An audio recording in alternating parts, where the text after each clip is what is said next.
Hello, my name is Brandon Malik Jackson, and I'm here today to give an oral history presentation with my grandmother, Grammy. She is here to talk about Hurricane Ike. So, Grammy, can you paraphrase or talk a little bit more about Galveston Daily News' approach on Hurricane Ike? Okay, the Hurricane Ike, according to the Daily News, was going to be a lot of devastation. It was going to have a lot of damaging winds.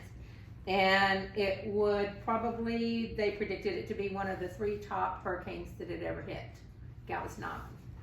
Okay, and were there any larger hurricanes than that in the past? Not ones that hit Galveston. Okay, interesting.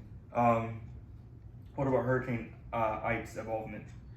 It started out on September the 9th, crossing Cuba, the northwest tip. And by September the 12th, it entered Galveston. It made landfall at 2:10 a.m. with a miles of 110 miles per hour. Did the size of it increase dramatically? It was about 425 miles from the northwest to the southeast as it approached the upper coast on Friday, September 12th. Astonishing.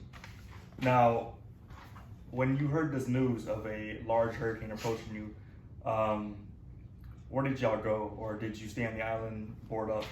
We got all of our things boarded up at our house. We closed our blinds. We grabbed our food. We grabbed all the important papers that we could take.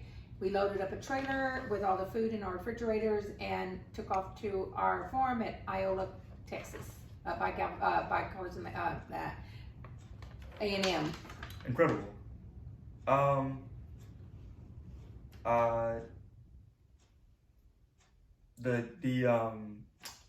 While watching the news and looking at the emergency responders and the National Guard that might have came in, people that were helping residents out of Galveston or the surrounding area, were you paying attention to that on the news? We watched the news with our computers, with the televisions, with our phones, and we made contact with first responders because we knew some personally. Okay. And then once you returned home, how bad was the devastation? We came in on 45. There were boats all over the river on land, not in the water where they were supposed to be. People were walking around like zombies because they didn't know what to do. And finally, to conclude my session with you, what was the overall rebuilding or the aftermath reestablishment? Well, Galveston people are very resilient, and they took building right away. And as you can see today, Galveston Island is thriving. Okay, well, other than the pandemic. Thank you.